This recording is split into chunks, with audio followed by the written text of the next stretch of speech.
आत्तापर्यंत ह्या चॅनलद्वारे आपण खूप कलाकारांना भेटलो. आज आपण एका अशा व्यक्तिमत्वाला भेटणार आहोत ज्यांनी त्यांची जर्नी अगदी तेजाबपासून सुरू केली. फिल्म्स, OTT, नाटक, हिंदी, मराठी या सगळ्या माध्यमांमधनं तुम्ही त्यांना बघितलं असेल. इंडस्ट्रीमधला सेल्फी किंग. आणि भेटूया तर मग परोपकारी जयवंत वाडकर यांना, ज्यांना आम्ही सगळेच प्रेमाने वाड्या दादा म्हणतो.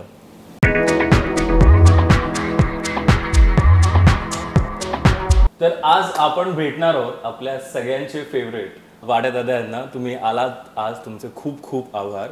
आपला एक नमस्कार. प्रयत्न आहे की आपण कलाकारामागचा जो खरा माणूस आहे तो आपल्याला लोकांपर्यंत पोहोचवायचा आहे. तर आज तुम्ही वेळात वेळ काढून आलात. मला माहिती आहे की तुम्ही पूर्ण नाईट शिफ्ट करून आमच्यासाठी इथे आलाय. तर खरंच तुमचे खूप आभार. धन्यवाद. सो हे एवढे वर्ष तुम्ही जे इंडस्ट्रीमध्ये आहात, म्हणजे मला आठवतंय अगदी तेजाबपासून मी तुम्हाला बघतोय. आणि आम्ही असे तुमची सगळी म्हणजे नाटक असो, फिल्म असो, सिरियल असो, तेव्हापासून आत्तापर्यंत तुम्हाला काय बदल जाणवतो? म्हणजे आज OTT आलाय, जनरेशन चेंज होते, एक त्याबद्दल तुम्ही काय सांगाल? म्हणजे खूपच चेंज झालेलं आहे आत्ता या क्षणाला खूपच चेंज झालेलं आहे. म्हणजे मी कॉलेजमध्ये I am basically good cricketer.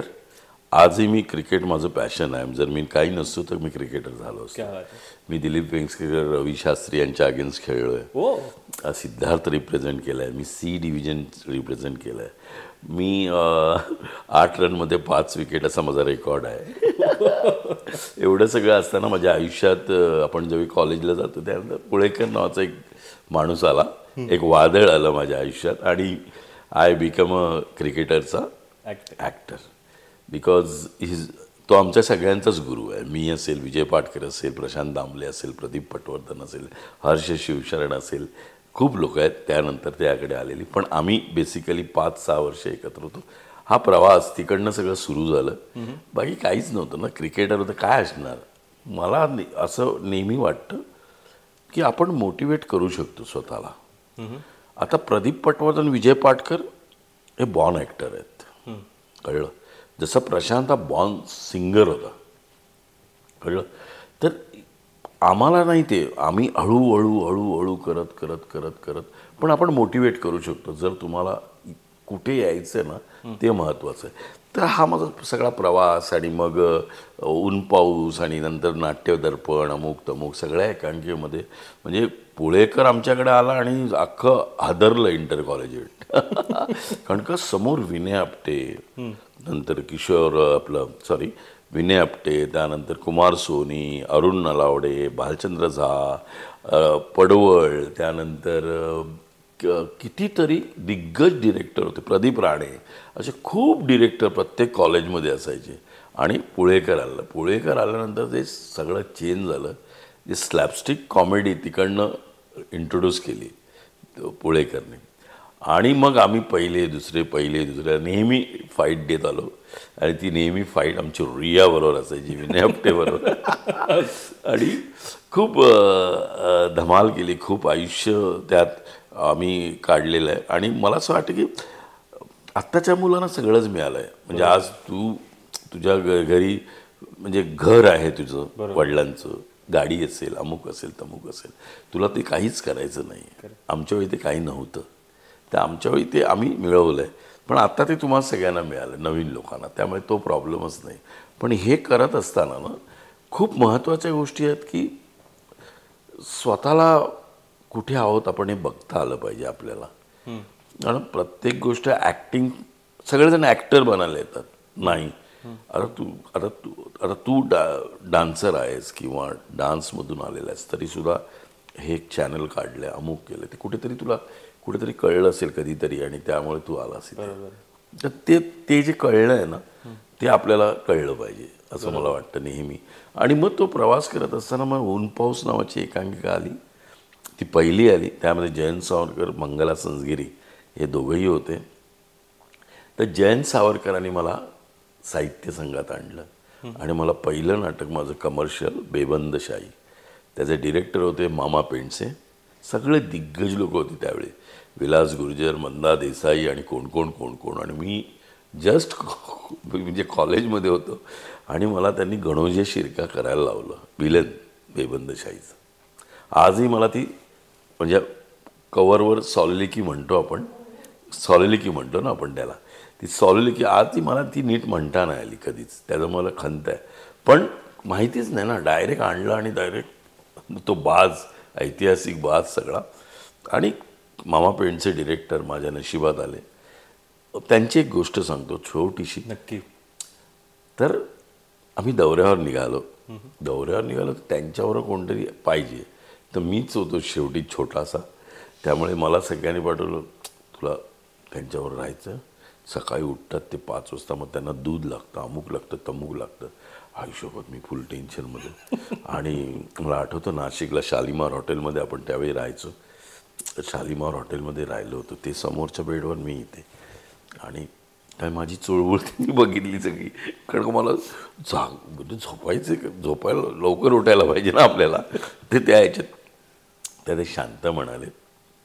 आणि जयवंतराव, ते जयवंतराव, लक्षात ठेवा, चांडाळांचं काही ऐकू नका. ओके.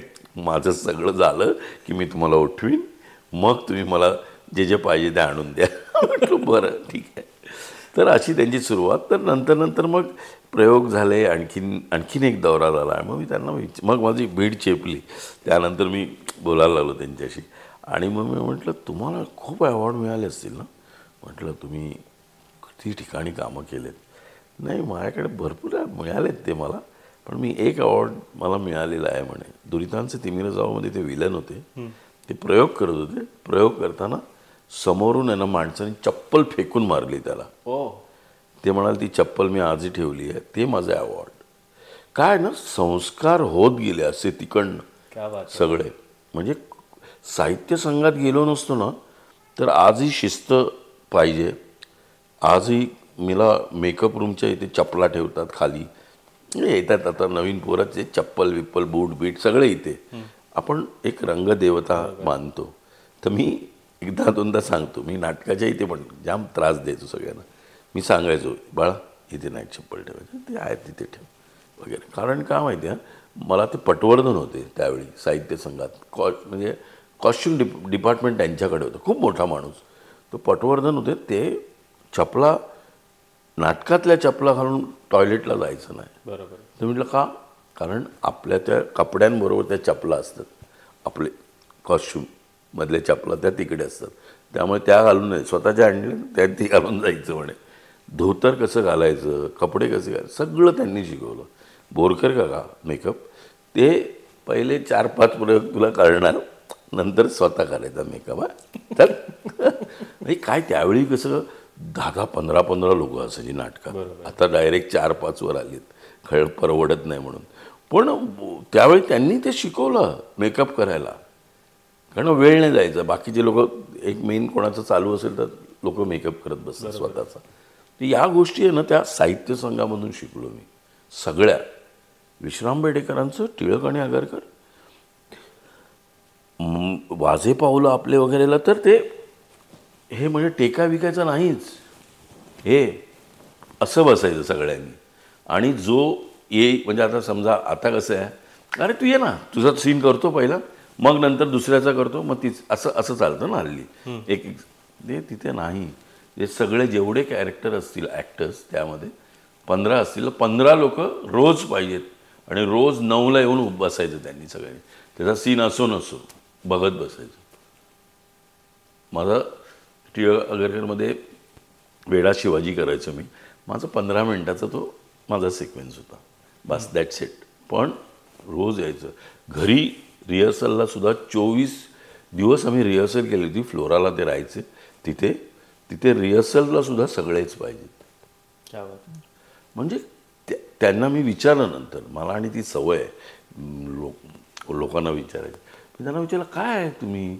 म्हटलं काय माझं झालं ना आता, म्हणजे मी जाऊ शकतो. तसं नाही, म्हणजे सगळेजण का पाहिजेत. उद्या एखादा माणूस आजारी पडला, काय झालं, तर ते तुला अख्खा रोल करता आला पाहिजे. आणि ते खरंच आहे, म्हणजे तू सतत बघत बसलं तर तुला आपोआप तुझं ग्रास्प होत राहतं ते कॅरेक्टर, त्या दुसऱ्यांची पण. आणि प्लस तुला सगळं शेवटपासून काय होतं ते कळतं. बरोबर. आत्ता जी लोक नाटक करतात मला तर वाटतं फॉल्स नाटक आहेत सगळे. कारण का जवळजवळ 15 ते 20 प्रयोग, तुम्ही 15 ते 20 प्रयोग लोकांना मूर्ख म्हणून प्रयोग करत असता. म्हणजे 15 ते 20 ते रिहर्सल्स, ग्रँड रिहर्सल, मग हे कट करूया, ते कट करूया, असं करूया, तसं करूया, असं 15-20 प्रयोग जातात आणि मग फायनल प्रयोग तयार होतो. कळलं? तर मी माझ्या नाटकांना मला सगळेजण म्हणतात, सर तुम्ही नाटक नाही करत आता. म्हणजे नाही रे, कारण एक तर मला वेळेचा तो प्रश्न आहेच. कारण का मी रोज काही ना काहीतरी टाकत असतो, रोज येत असतं, अरे सर हे करतायत, अरे सर ते करतायत, सतत काहीतरी करत असतो. त्यामुळे मला कोणी घेणंच शक्य नाही. पण मी म्हणतो की काय तुम्हाला ते पाहिजे रे, शिस्त पाहिजे. आणि नसेल ना तर काही नाही होत. आजही मेकअप रूममध्ये मी ते आमचा लीड आहे तो असेच बूट एक बूट इकडे एक बूट तिकडे, तो रे माझं बूट कोण करतो यार, काय आज त्याला कळेल आणि त्याला की नक्की बूट कुठे जातात त्याचे. नाही पण पाहिजे ना शिस्त यार. आज मेकअप रूम आहे यार, आज रंग देवता आहे ना तिथे. बरं तिथे जागा नसेल तर गोष्टी वगैरे सगळ्या सोयी असतात. आमच्या वेळी तर काहीच नव्हतं. बरोबर. अरे बाप रे, मी तुला भक्तिताई वगैरे ना, रात्री बसनी जाताना टॉयलेट करायची असेल ना तर अक्षरशः आम्ही जायचो खाली. आम्ही असे इकडे बघायचो, मागे ते करायचं. आणि अशी परिस्थितीच नव्हती. आज तुम्हाला सगळं वाढून ठेवलंय. ताट व्हॅनिटी तर काय विचारूच नकोस तू. अच्छा व्हॅनिटी, मला व्हॅनिटी नाही, नवीन पोरगा आलेला मला व्हॅनिटी नाही असं बोलतो. मी म्हटलं अरे काय तुझी लायकी आहे का व्हॅनिटीबद्दल बोलायची? आम्ही ज्या पद्धतीने मेकअप केलेत, आम्ही ज्या पद्धतीने लक्षापेक्षा माझं अगदी लक्षा म्हणजे अगदी जीव की प्राण आहे. तर त्यावेळी आम्ही किती झाडाखाली बसून आणि कुठेही करायचो. बरोबर. असं काही नव्हतंच. मी आता नागपूरला एक फिल्म करत होतो, तर ॲक्टरचं नाव घ्यायला काय हरकत नाही, तर भूषण प्रधान वगैरे होते आणि ती पाटील आता त्या सिरियलमध्ये आहे. हे लोक जेवायला गेले होते कुठेतरी दुपारची वेळ, आणि ते लेट आले आणि तालचा कॅमेरामन होता, ताल फिल्मचा कॅमेरामन, तो कॅमेरामन होता त्या फिल्मचा. आणि त्याने मस्त सगळं लावून ठेवलं होतं, सन असा खाली येताना आणि तो सीन वगैरे. आणि हे लोक आले आणि मी लोक अरे कुठे आहेत तुम्ही? नाही ना, आम्ही जरा जेवायला नाश्ता इथे चांगलं नसतं, आम्ही तिथे गेलो होतो. म्हटलं अरे दिस इज रॉंग. तसं लवकर म्हटलं बदल ना. व्हॅनिटी कुठे? मी व्हॅनिटी म्हटलं ते बघ तिथे सगळं रेडी ठेवले, तर त्या आज जा आणि चेंज करून मी. कारण म्हणजे सेन्सच नाही आहे.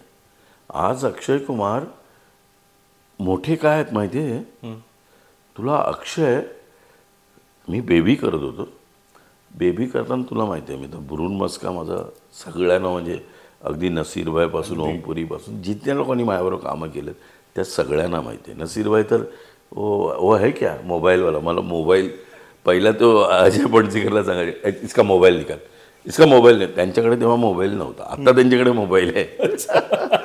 पहिला मोबाईल घेतल्यावर पोरांनी नंबर दिला आणि मी फोन केला, क्यों अभी अभी अभी अभी काय तर ते माहिती आहे ते सांगायचे, अरे ओ आहे की आज आहे तर नाश्ता नाही चाहिए तुम्हाला. त्यांना माहिती आहे, त्यांना पाहिजे ते मी घेऊन मी किंवा पाव वगैरे. त्यावेळी तसं आता सगळे जरा काय म्हणतो हेल्थ कॉन्शियस, डाएट कॉन्शियस, त्यामुळे नाही. पण ही लोक किती माझ्या नशिबामध्ये सुरुवातीच्या काळात एवढे सगळे ग्रेट लोक भेटली आणि या ग्रेट लोकांना मी ऑब्झर्व करत आलो. आणि म्हणून आज जो काही आहे, मी अजून काही नाही आहे पण तरीसुद्धा सांगतो, यांचं बघून मी ॲब्झॉर्ब केलं ते सगळं. कधीही बसलो नाही मेकअप रूममध्ये किंवा व्हॅनिटीमध्ये, कधीच बसत नाही मी. I always on the set. आणि हे किती सुंदर आहे, जसं तुम्ही म्हणालात की तुम्ही मेकअप कॉस्ट्यूम, डिरेक्टर, आजूबाजूचे जे ॲक्टर्स परफॉर्म करतात त्या सगळ्यांकडनं शिकत आलात. ऑफकोर्स ही अख्खी मोठी जर्नी आहे. आणि आज कदाचित जेव्हा तुम्ही म्हणालात की त्या रिहर्सलमध्ये बसला होता, तुम्ही लोकांची कॅरेक्टर्स बघताय, डिरेक्टर त्यांना ग्रूम करताना तुम्ही बघताय, त्यातूनही आपल्याला खूप शिकता येतं. पण आजकाल मी म्हणेन दुर्दैवाने बरेचशा लोकांना मला किती फॉलोअर्स आहेत ह्याच्यातून काम मिळतं, रील्समधनं काम मिळतं. आणि डिरेक्टली मग एका दिवसामध्ये एखादा माणूस स्टार होऊन जातो. हे जे काही गणित बदलत चाललंय त्याबद्दल तुम्ही काय सांगा? नाही, मला काय वाटतं माहिती आहे ना, ते सगळं करावं असं माझं मत नाही. मी पण टाकत असतो रोज, तसं काय प्रॉब्लेम नाही. पण पण आपला जो मूळ ढाचा आहे त्याला कुठेही डिस्टर्ब होता कामा नये, त्याचा कुठेही विसर पडता कामा नये तुम्हाला. त्याच्यामधलं तुमचं म्हणजे प्रामाणिकपणा, त्यातलं प्रेम, त्यातलं पॅशन. आणि पॅशन नसेल तर मला तर वाटतं इथे येऊच नाही कोणी या फील्डमध्ये, अजिबात नाही. पॅशन नसेल तर तू काही नाही करू शकत आयुष्यात, कळलं. मग ते वरवरचं सगळं होतं, कळलं. आणि मग मला किती इन्फ्लुएन्सर आहेत जे ॲक्टर आहेत मला सांगतो, बरोबर, किती जण आहेत. आता ते एका सिरियलमध्ये बैजू नंबर 1मध्ये जी मुलगी होती तिला घेतलं होतं, त्यामध्ये ती सूट होती. ते टिकटॉक म्हणून मधून संजय जाधवनी घेतली होती, पण त्यावेळी ती त्या कॅरेक्टरला सूट होती, बरोबर आहे. आत्ता एका सिरियलमध्ये ती काम करताना ती नव्हती सूट. तिला म्हणजे ॲक्टिंग म्हणजे अभिनय नावाची माहितीच नाही, एक कॅरेक्टरायझेशन असतं. आता मी माझ्या सिरियलमध्ये अजिबात असं येऊन पाठांतरासारखं बोलतात, बघ तू सिरियलमध्ये आज यू आर डुईंग धिस, किंवा ती आता माझ्यावर बोलताना पण फोनवर आहे, you know this is called a business, कळलं. आज मी बोलतोय, तू कुठे ओव्हरलॅप होतोय आपण नाही, बिकॉज मी ऐकतोय आणि मी बघतोय तुला, बरोबर. हे जरी केलं ना तरी खूप आहे, बरोबर. पण आपल्याकडे काहीच नाही, बिझनेसच नावाची गोष्ट नाही. म्हणजे आता तू असा बसलाय ना, हे कोणी नाही करत. म्हणजे ॲक्टिंग करा धाडधाड, मी हो तुम्ही असं करता, तुम्ही तसं, अरे चॅल जा ना, बिझनेस कर ना, उचल ना ग्लास, मला पाणी प्यावंसं वाटतंय, पी ना, कर ना. आणि हे मी इरफान खानकडून शिकलो. मी गुन्हा नावाची पहिली 4th-5वी फिल्म असेल ती, अमोल शेडगेनी डिरेक्ट केली होती आणि बिपाशा बसू वगैरे त्यात होते सगळे आम्ही लोक. तर आम्ही दोघंच विलन होतो त्यात, इरफान आणि मी. आणि इरफानला पहिला तिथे त्या फिल्मला भेटलो. त्यानंतर फुटपाथ, मकबूल खूप फिल्म केल्या आम्ही. त्याबरोबर आम्ही एक वेबसिरीज पण केली होती, सला आली नाही, गव्हर्नमेंट नावाची. हां, आणि अपलॉजची होती, खूप छान विषय होता. पण तो विषय आम्ही केवढे दिवस शूट केले, केवढे एपिसोड शूट केले. परत त्यांनी रिशूट केलं आणि त्या जागी मानव कौल आला, कळलं. आणि आम्ही शूट केली, पण तो विषयच असा होता आणि तो आला असताना एक गव्हर्नमेंट उलटाफालत झाली असती. त्याचं नावच गव्हर्नमेंट होतं म्हणून. इतकं सठार होतं ते आणि इतकं भाष्य करणारं होतं आत्ताच्या सगळ्या परिस्थितीवर. ते नाही आलं. ते इरफानकडून मी हे सगळं शिकलो. तो कधी पण येतो ना मेकअप करायच्या आधी हां काय कोरिओग्राफ शब्द आम्ही एक यांच्याकडून शिकलो, आपले मोठे कॅमेरामॅन, नाव सांगतो मी त्यांचं, विसरलो. पण त्यांच्याकडं म्हणजे आम्ही एक फिल्म करतो जड नावाची, जी 70% शूट होऊन ती नाही झाली. शंतनू शेवरे त्याचा डिरेक्टर होता. अर्जुन रामपालची पहिली फिल्म होती, म्हणजे अगदी ती आली असती तर ती पहिली फिल्म असती. त्यात सयाजी शिंदे, मी आणि रणजित गोली, हे रणजित आहे ना तो विलन, हे आम्ही तिघेजण विलन होतो त्याचे. आणि तो आम्ही तिच्यावर आपल्या थँक्यू मिस्टर ग्लाडचं नाटकावरचं ते फिल्म होतं. आणि जेलर हा जॅकी श्रॉफ वगैरे होता, सचिन खेडेकर वगैरे, देवन, अशी खूप लोकं होती. तर सयाजी आणि मी आम्ही सगळे ते करायचो. तर त्या माणसाने ना आम्ही, तर तिकडे आम्हाला मेहता आपले कॅमेरामॅन, तर ते यायचे, शंतनू कुठे, हां मी कोरिओग्राफ, तुम्हाला कोरिओग्राफ दिखाव सीन का. सीनची कोरिओग्राफी म्हणजे जे आता रोहित शेट्टी करतो, तो आधी काय करतो, सीन सगळा वाचतो, आपल्या नाटकासारखा स्क्रिप्ट बसून वाचतो. मग तिथे आता सीनमध्ये कोण पहिल्या याच्यात रिक्वायर्ड तेवढ्यांना बोलवतो, सीन करून दाखवतो. त्याचे आर्टिस्ट, त्याचे जे ॲसिस्टंट ते करून दाखवतो, आपण बघायची ते. अच्छा, मग त्यांना कळतं काय करायचं आणि मग त्यांची रिहर्सल करून तो टेक करतो. आणि मग त्यातूनही हे 2 लोक आता मला पाहिजेत या शॉटमध्ये आहेत, तर या 2 लोकांना थांबवणार, बाकीच्यांना जा व्हॅनिटीत बसा तुम्ही, अशा पद्धतीने तो करतो. तर ते विचारले कोरिओग्राफ करके दिखाव. मग कोरिओग्राफ केलं की तो माणूस तो सांगायचा मला 2 तास लागतील. पण 2 तासानंतर तू कुठेही फिर, अजिबात लाईट हलत नाही. किंवा आत्ताचे जेवढे कॅमेरामन आहेत, म्हणजे फार हातावर मोजणारे कॅमेरामन आहेत की ते खूप छान लाईटिंग करतात. आर्टिस्टला सांगत नाहीत, अरे यार काय करतो यार, ये इधर इधर. अरे मी ॲक्टिंग करू काय, मी माझं काम करू की तुझं लाईट सांभाळू ना. बरोबर. अरे तर तो माणूस आहे ना, तर त्याच्यावर ना आरसा वगैरे असा, आरसे विरसे असायचे, त्यावर तो लाईट रिफ्लेक्ट करून तुझ्यावर येणं वगैरे, असं काहीतरी वेगळीच लाईटिंग असायची त्यांची. अशोक मेहता त्यांचं नाव. तर मी त्यांना बघितलं कोरिओग्राफ, आणि मग तो लाईटिंग करून देतात. तू कुठेही जाणार, फक्त आता ऑफकोर्स क्लोजला आल्यानंतर ते थर्माकोल वगैरे येतच पुढे, ते ठीक आहे. अदरवाईज सीन कर, काही नाही, माणूस दिसणार नाही वगैरे काय असं अजिबात नाही. आताचं किती वेळा तरी किती म्हणजे सगळीकडेच प्रॉब्लेम आहे तो, प्रत्येक ठिकाणी. अरे यार नाही झालं परत अरे परत काय. आपल्याला अभिनय करताना आपण ज्यावेळी एका मूडमध्ये असतो, त्या मूडमध्ये केलं ना की परत नाही येत तो मूड, असं माझं मत. करेक्ट. कळलं. सो त्या ह्याच्यात जसं तुम्ही म्हणालात की एक कलाकार जो संपूर्ण बनतो त्याच्या मागे इतकी लोक असतात, लाईट्स असतात, डिरेक्शन, आपण जसं मगाशी म्हटलं कॉस्ट्युम, सगळं हे सगळं आत्ता सुद्धा आहे, ते आधी सुद्धा होतं. म्हणजे मला खूप जुन्या सिरियल्स आता आठवतात, जसं मी म्हणेन प्रपंच, आभाळ माया किंवा गंगाधर टिपरे. ते संपल्यावर असं वाटायचं अरे हे का संपलं, हे कधी येणार परत, असंभव. आता कधी कधी असं वाटतं की ते ड्रॅग केलं जातं, किंवा काही सिरियल अशा असतात की तो फील अजून येत नाही. आता तुला सांगू का, मी तुला विचारतो, आता हे नाटक, फिल्म, OTT आणि TV, आता ह्याच्यात 4 मीडियम आहेत. आता बरोबर आहे. या 4 मीडियममध्ये तुला काम कुठे सोपं वाटतं, किंवा तुला काय वाटतं? तुझा आता एवढ्या लोकांचे इंटरव्ह्यू घेतो मी, तुला प्रश्न केला, मला सांग 4 ठिकाणी कुठे सोपं काम आहे? म्हणजे मला खरंच नाही माहिती, कारण की प्रत्येक काम सोपं नसतं असं मला वाटतं. OTT असो, सिरियल असो, ते डिफिकल्ट आहेच, पण मे बी ते कदाचित डेली सोपमध्ये सोपं असावं. माहिती नाही मला. You are wrong. Okay. Because सगळ्यात सोपं काम इज नाटक. ओके. बिकॉज नाटकात काय आहे ना, नाटक तू 1 महिना रिहर्सल करतोस. अच्छा. आता हे गधडे सगळे 20 दिवसात रिहर्सल करतात, आणि मी तुला जसं म्हटलं 15 वगैरे शो नंतर मग 16वा शो बघायला जायचं, तो आपल्याला अगदी चांगला शो बघायला मिळतो. तर नाटकामध्ये काय तुम्हाला वेळ मिळतो, विचार करायला मिळतो.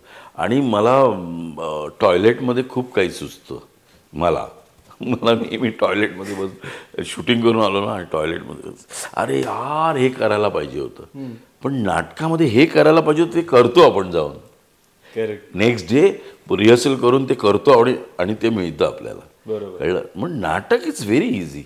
आणि नाटकात 20-25 दिवस रिहर्सल करणं, त्या सीनमध्ये परत तो सीन करणं, त्यामुळे ना नाटक इज इझी.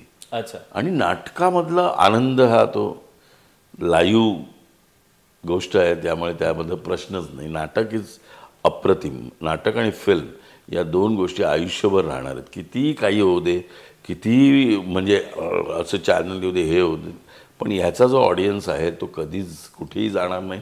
तो आयुष्यभर ते बघणार जाऊन थिएटरमध्ये. आणि थिएटरमध्ये ज्यावेळी जाऊन बसतो त्यावेळी फक्त थिएटरमध्ये तेच बघत असतो. बाकीच्या सगळ्या मीडियममध्ये अरे काय म्हणते चालू आहे ते, अच्छा अरे वा, फोन आला, अरे हॅलो, झालं, समोर गेलं ते सगळं. कळलं. त्यामुळे तो फरक आहे. पण सगळ्यात सोपं काम तिकडे, त्याच्यानंतर फिल्म आणि OTT आहे, की ज्याच्यामध्ये सुद्धा आपल्याला सीन मिळतो, कॅरेक्टरायझेशन. आता तर खूपच, म्हणजे फिल्म असेल, OTT असेल, म्हणजे मी हसमुख केलं होतं जे निखिल अडवाणीबरोबर, त्यामध्ये सुद्धा मी मेन कॉप होतो.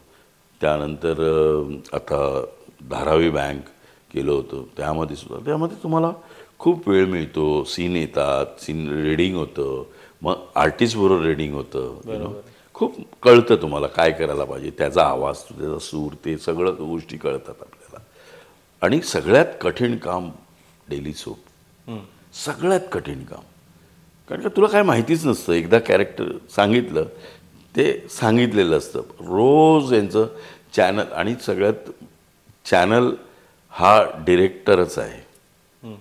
बाकी मला असं वाटतं डिरेक्टर वगैरे सगळे ऑपरेटिव्ह डिरेक्टर असतात असं माझं ठाम मत आहे. कारण का शेवटी चॅनलची लोक सांगणार हे चेंज पाहिजे ते चेंज पाहिजे.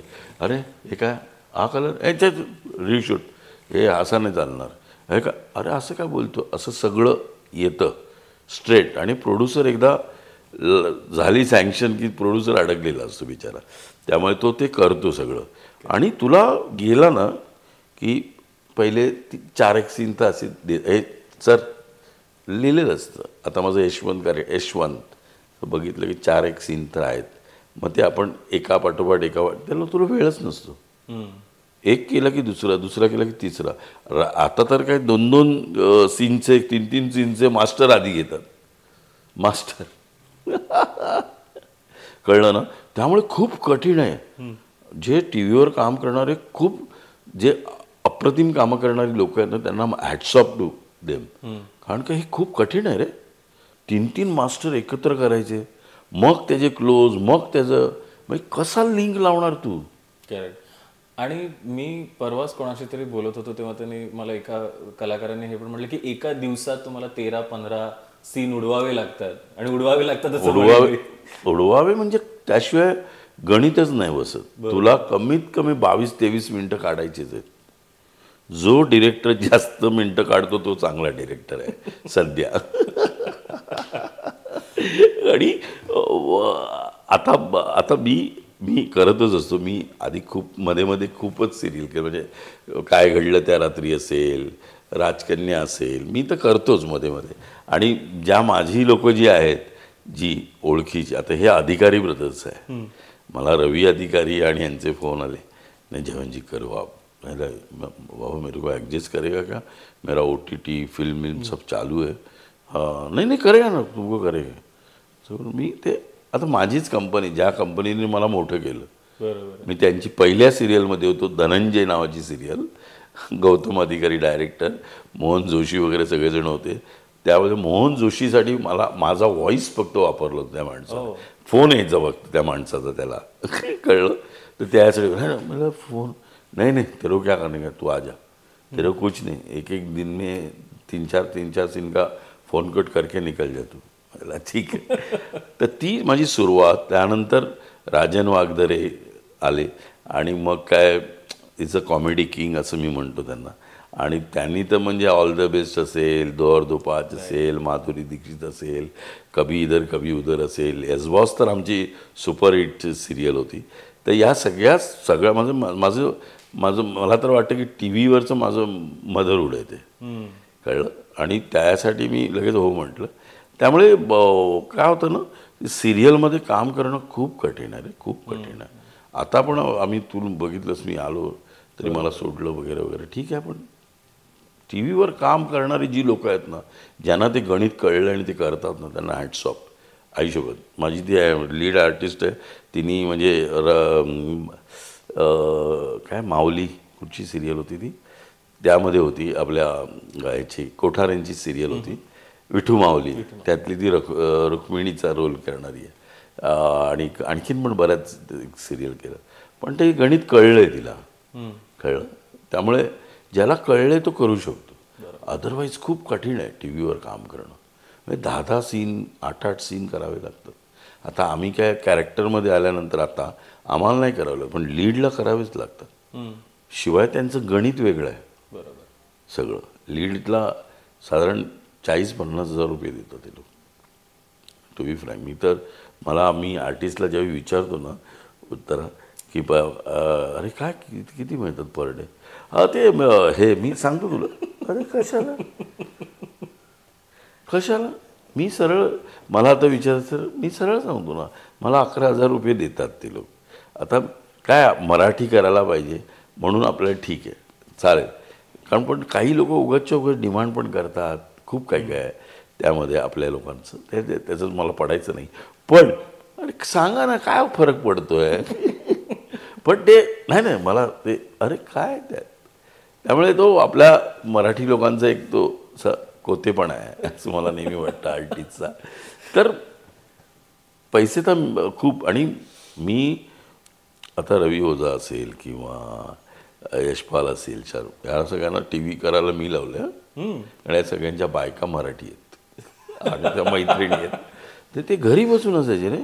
अच्छा. आणि काय मी बोला यार करो ना, तुम 10 दिन टीवी करो, 20 दिन मेरे कोई भी स्क्रिप्ट आप फेंक दो उसके मुंह पे, क्योंकि 10 दिन में आपको कम से कम 15 से 20 हजार रुपये मिलेगा. 20 हजार रुपये मिलेगा. और आप जो काम करोगे वो काम सामने वाला मतलब जितने भी होगे ना वो खड़ा नहीं रह सकते. त्यामुळे काय ना की हा 10 दिवस तुम्हाला एकदा काम मिळालं तर 20 दिवस तुमच्याकडे आहेत तुम्हाला आवडतं काम करण्यासाठी. बरोबर आहे. पण 10 दिवस. आणि मी सगळ्यांना म्हणतो की काही करा पण टी व्हीवर काम करा. बरोबर आहे. कारण टी व्हीवर काम केल्यावर तुम्हाला पैसे मिळतात. अगदी. बाकी मराठीमध्ये एकतर आपली मराठी लोक येतात ना, अरे वाड्या दादा ते फिल्म करायची आहे, असं आहे असं तसं मस्त, पण आपलं बजेट थोडंसं.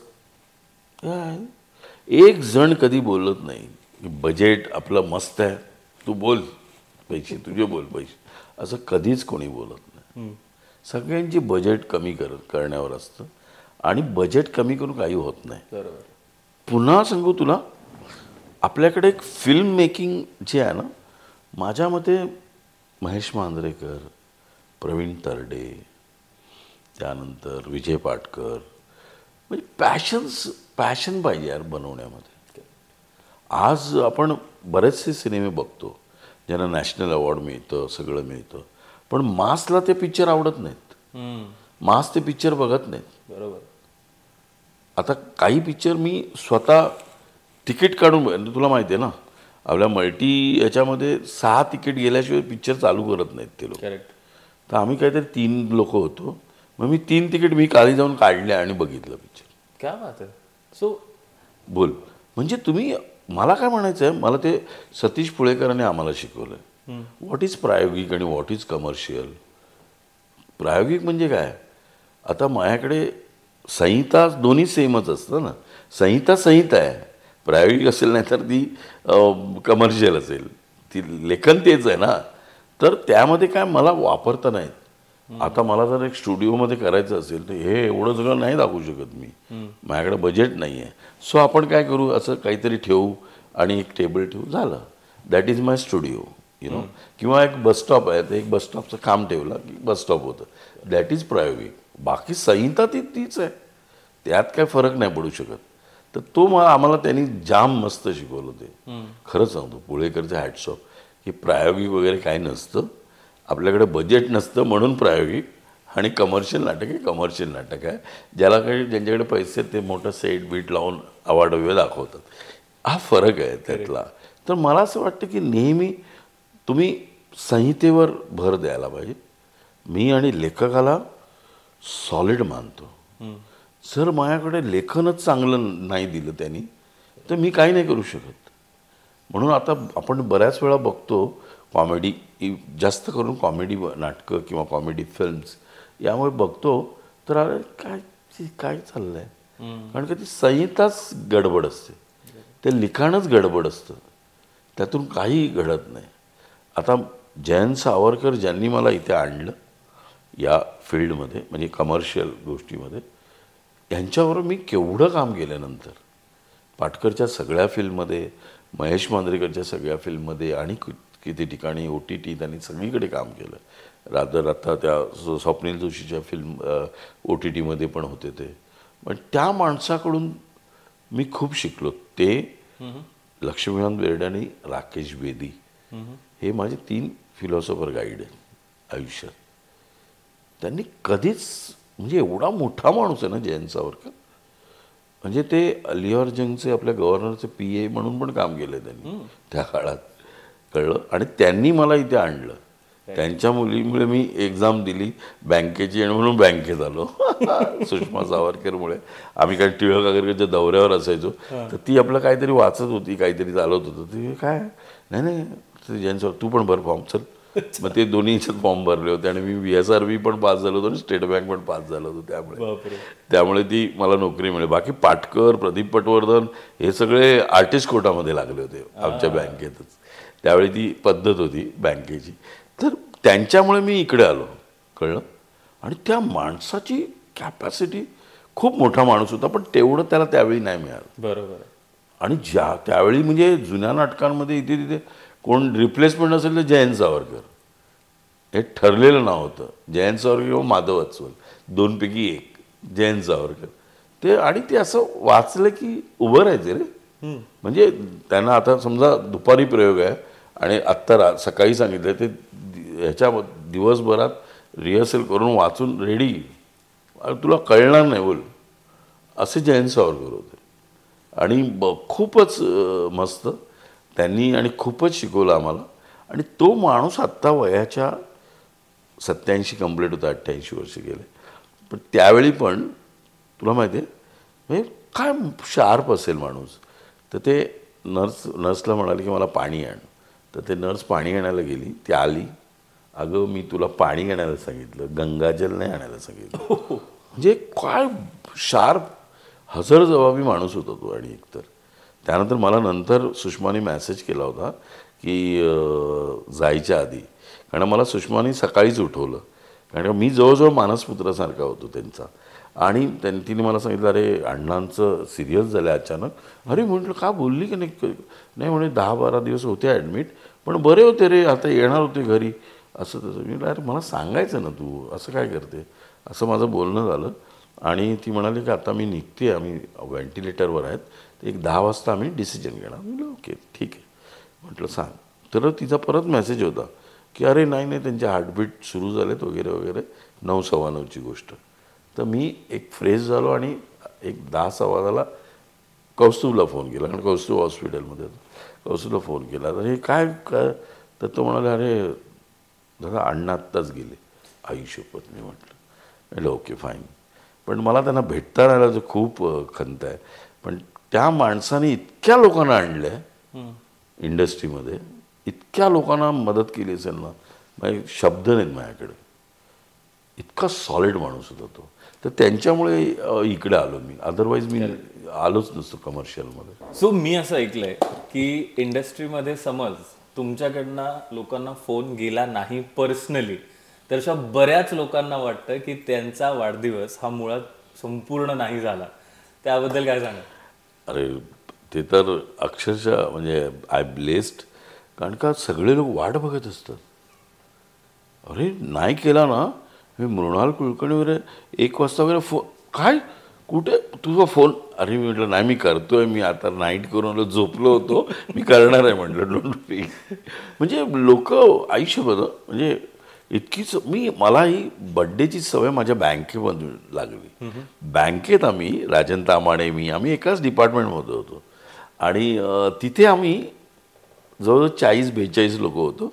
त्यामध्ये 7-8 लोक हे सबस्टाफमध्ये होते. त्यांच्याकडून पैसे घ्यायचो नाही, पण बाकीच्यांकडून फक्त 10-10 रुपये घ्यायचो. क्लर्क ऑफिसर जे असायचे ना, 10-10 रुपये घ्यायचो. साधारण एक 500 रुपये जमायचे. कळलं, 500 रुपये जमायचे. आणि मग आम्ही ना प्रत्येक म्हणजे महिन्यातला जो बड्डे सुरू होतो तर तो पण इंटरेस्टिंग करायचो आम्ही.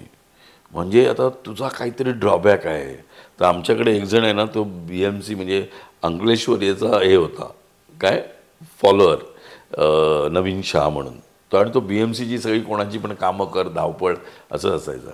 तर त्याला आम्ही म्हणजे आपलं हे काय म्हणतो त्याला, विटीच्या समोरचं आपलं त्याचं चित्र असलेलं आणून त्याच्यावर असे काठी आणि झाडू बिडू बनवून असं ते बनवून त्याला चिटकून ते त्याला आम्ही ग्रीटिंग म्हणून द्यायचो. त्यामुळे ना सगळे लोक असे, आणि ते आम्ही सगळं लपून छपून करायचो, कारण प्रत्येकाचे ड्रॉबॅक असायचे ना. एक जण आहे ना, कधी एक जण आहे ना, पेपर असं पेपर तो स्वतः कधी आणायचा नाही, ऑफिसर माणूस होता. तर आम्ही काय करायचो माहिती ना, पहिलं पान आहे ना ते आजचं, बाकी आतमध्ये पेपर 3-4 दिवसाचा कधीचा तरी टाकून ठेवायचो. तो पहिलं पान होतं तरी ते शेवटी तो वाचायचाच. तर त्याला असे न्यूजपेपर आणि सगळ्याच्या डेट बीट करून दिला होता आम्ही. इतके आम्ही म्हणजे वात्रटगिरी करायचो असे.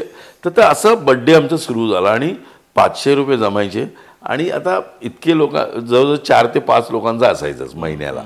मग शेवटी ज्याचा असतो त्या दिवशी पार्टी असायची आमच्याकडे सुरुवातीला तर अख्खी म्हणजे मुंबई ब्रांच एवढी मोठी बँक ऑफ इंडिया ती सगळ्यांना त्यांच्याकडे काय येतं दर महिन्याला काही ना काहीतरी घेऊन सगळे वेटर्स येत असतात तर आम्ही त्या दिवशी ती पार्टी करायचो आणि मग काय होतं 5-6 लोकांमध्ये कोणतरी आपल्यासारखा असणार तो 500 रुपये द्यायचा कोण 1000 रुपये द्यायचा असं करून ते आम्ही आणि काय काय आणायचो मी विनयमधून मिसळ आणायचो कुठे कुठे जायचो आम्ही भुलेश्वरला जायचो आणि काय काय ते पण आणणं पण खाणं आणणं पण एकदम मी पहिल्यापासून तसाच आहे त्यामुळे तिथून मला सुरुवात झाली तर मी ती इकडे सुरू केली.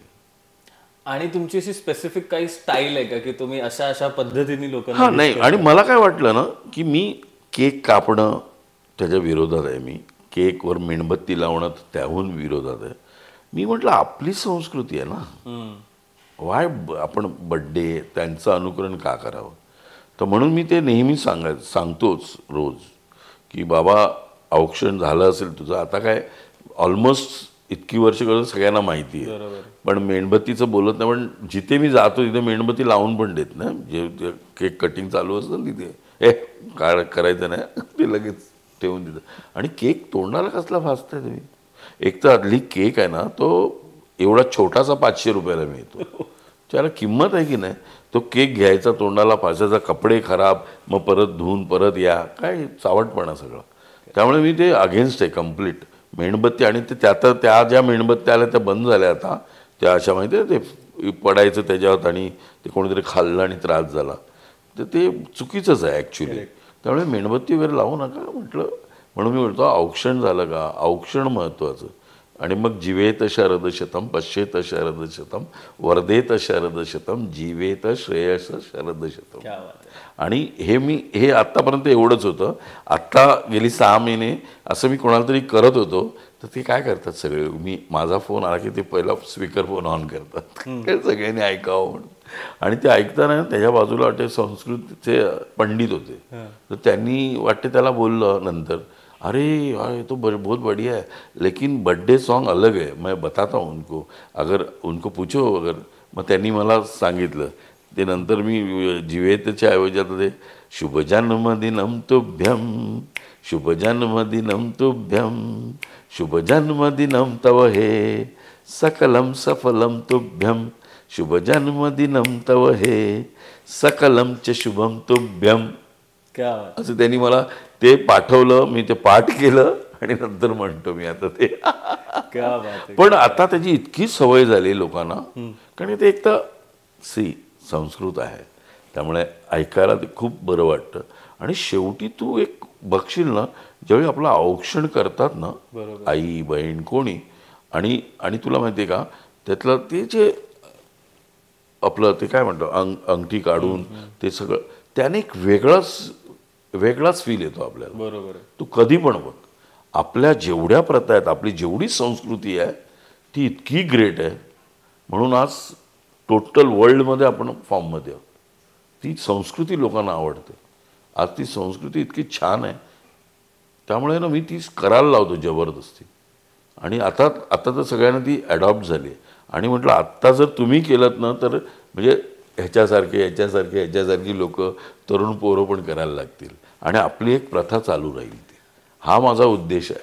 पहिली गोष्ट म्हणजे हल्ली आणि नावं विचारतो आपण तुझं नाव काय श्रेयस जयवंत वाडकर हां श्रेयस आनंद देसाई आता असं सांगतात की लहान पोरं पण असतात ना अरे काय नाव काय तुझं श्रेयस जयवंत वाडकर नाही श्रेयस आनंद देसाई असं लगेच बोलतात म्हटलं असं नाव सांगायचं आणि बापाला सांगतो ही सवय लाव म्हटलं की खूप महत्वाची आहे आपलं नाव सांगता आलं पाहिजे पूर्ण बरोबर कळलं.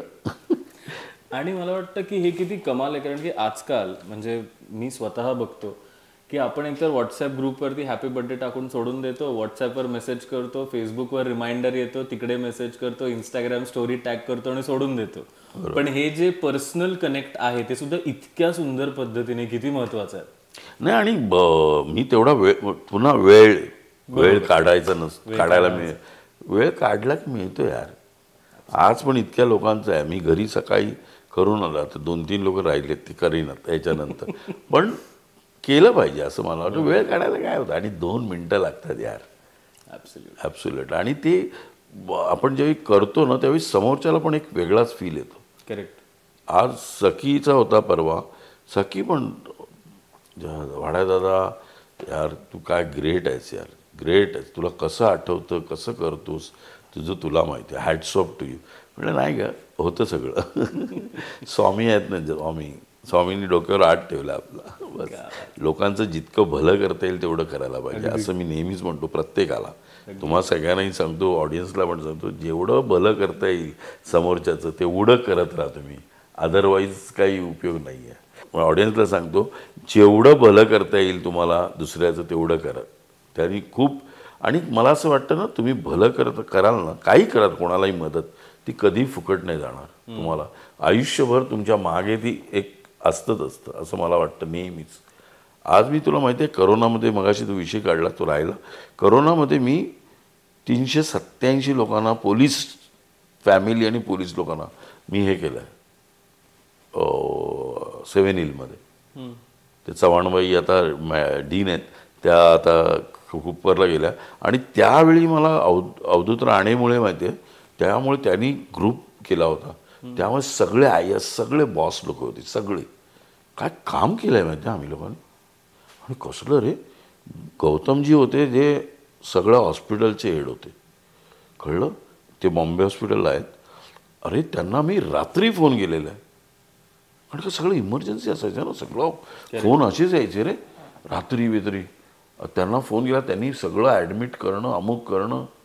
नंतर ॲम्ब्युलन्सचे पण IS ऑफिसर्स होते हेड.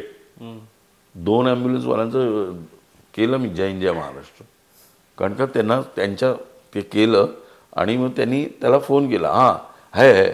आणि मग नंतर माणूस थांबलेला असतो ना, अरे काय आया नहीं अभी तक, नहीं अभी नहीं, अभी हम लोग प्राइवेट भेजता हूँ तो उसका 10,000 रुपये लगेगा. चायला मी म्हटलं, मी लगेच त्यांना फोन केला. त्यांनी जय जय महाराष्ट्र केलं त्यांनी पण, दोघांची. जाऊ दे म्हटलं, चुकीचं आहे यार. माणसं एवढी बिचारी त्यावेळी तर इतकी वाईट परिस्थिती होती, काय सांगणार आहे. माणूस की महत्वाची. आणि पण एक आहे, मुंबईकर, हॅट्स ऑफ टू मुंबईकर. मुंबईकर कधी साला तयार असतो यार मदत करायला, आयुष्यपत. त्या बाबतीत मुंबईची एक वेगळीच हे आहे, त्याबद्दल काय सांगू तुला मी, माइंड ब्लोईंग. सो तुम्ही एवढे वर्ष काम केलंय, म्हणजे आपण आता फिल्म्सबद्दल बोललो, नाटकाबद्दल बोललो, आणि आपण बघतो की बरीच लोक ना येतात, फेमस होतात आणि ते कधी कुठे गायब होतात हेही आपल्याला कळत नाही. असं खूप वेळेला होतं. या पूर्ण जर्नीमध्ये एक ॲक्टर म्हणून किंवा एक सेलिब्रिटी म्हणून आपली ती इमेज किती मेंटेन करून ठेवणं गरजेचं असतं आणि डिफिकल्ट असतं? मला वाटतं डिफिकल्ट नाही आहे. मी तू आता बघितलं असेल मला, मी आज तिथे आलो, आपण प्रथम भेटतोय, तर मी आहे तसंच आहे. मी त्यावेळी तसाच होतो, जेव्हा सुरुवातीला जसा होतो तसाच आज आहे, काही फरक नाही. इमेज मेंटेन तर आपण प्रत्येकजण करण्याचा प्रयत्न करतच असतो, कारण का कुठे काय बोलायचं, काय करायचं. आणि एक शिकलो अगेन राकेश बेदी आणि सावरकरांकडून, की माणसं तोडू नयेत. I can avoid you. मला नाही पटत आहे ना, मी तुला अवॉइड करायचं, त्याला अवॉइड कर. कारण माहिती नाही तो परत कधी उपयोगी पडू शकतो तुला, किंवा तो समोरून काहीतरी तुला ऑफर देऊ शकतो. तोडलंच तर तो देणारच नाही ना ऑफर तुला, कळलं. तर त्यामुळे माणसं तोडू नको, यू कॅन अवॉइड देम. किती मस्त आहे. हो, एकदम आणि एकदम चांगली गोष्ट आहे ती, असं मला वाटतं. आणि ती सहज शक्य आहे आपल्याला. आता तुम्हाला बोलवलं, एक विचारलं असंच, बाबा अरे सर असं आहे ते, मी असं करतोय, तर तुम्ही याल का? नाही ते जरा मी सांगतो तुला, मी जरा मला शूटिंग आहे, बस संपलं. अवॉइड कर ना माणसं, ते बेटर आहे. त्यामुळे खूप या गोष्टी खूप महत्त्वाच्या आहेत. अदर दॅन ॲक्टर, तुला माणूस म्हणून तू किती चांगला आहेस. आणि आज जेवढी लोक आहेत ना मायासारखी, ती माणूस म्हणून खूप चांगली आहेत, म्हणून आज टिकून आहे. सो त्या मुद्द्यावरती म्हणजे मी हे स्वतः ऐकलंय की तुम्हाला असं एक परोपकारी वाड्या दादा असं म्हटलं जातं, की कोणाला कधीही काही लागलं की तुम्ही तिथे असता. इतकं सगळं सांभाळून हे कसं जमतं तुम्हाला? कारण की आज एक फक्त एक की आज आपण हे ऐकतो प्रत्येकाच्या तोंडून, मला ना वेळ नाहीये, आय डोंट हॅव टाइम. हा वेळ कसा काढता तुम्ही लोकांसाठी? ते सगळेजण म्हणतात ना जी की मला वेळ नाही आहे, ते आयुष्यात कधी मोठे होऊ नाही शकत. वेळ काढायचा असतो यार. करेक्ट. आज आपला मित्र आहे, कोणी असेल, कोणासाठी वेळ काढायचा असतो. वेळ नाही आहे काय, मला पटतच नाही. काय वेळ नाही आहे, भेटायला कोण बोलवतो किंवा काही काम असेल तर त्यामुळे मी ते मानतच नाही वेळ. त्यामुळे वेळ हा काढायचा असतो आणि ते आपल्या माणसांसाठी करायचं असतं. आता तू परोपकारी म्हटलंस, मला सगळेच म्हणतात किंवा इंडस्ट्रीमध्ये आज काही असेल, तुला खोटं वाटेल, सुबोध भावे ज्यावेळी माझ्याकडे आला राहायला बिंबिसारला, तो मला अण्णा बोलतो, मी त्याला डॅडी म्हणतो. तो मला डॅडी म्हणतो, मी त्याला अण्णा म्हणतो. तर मला डॅडी यार मला गॅस पाहिजे यार. हां गॅस, बरं एक मिनिट. मग मी ह्याला त्याला, त्यांना माहिती हा ह्याला त्याला फोन करून काहीतरी करणार, त्याला गॅस माझ्याकडून. इवन तो रेशम माझ्याकडे राहायची, रेशमची गाडी पंक्चर झाली मी शूटिंगमध्ये, वाड्या यार ते मग माझी गाडी पंक्चर झाली. म्हणजे ते म्हणजे मी म्हणजे आई शपथ म्हणजे काय. मग मी गुगल मी अरे बरं थांब, मग मी माझ्या वॉचमनला फोन कर, मग त्याला पाठव, तिची गाडी ती करून मग ती.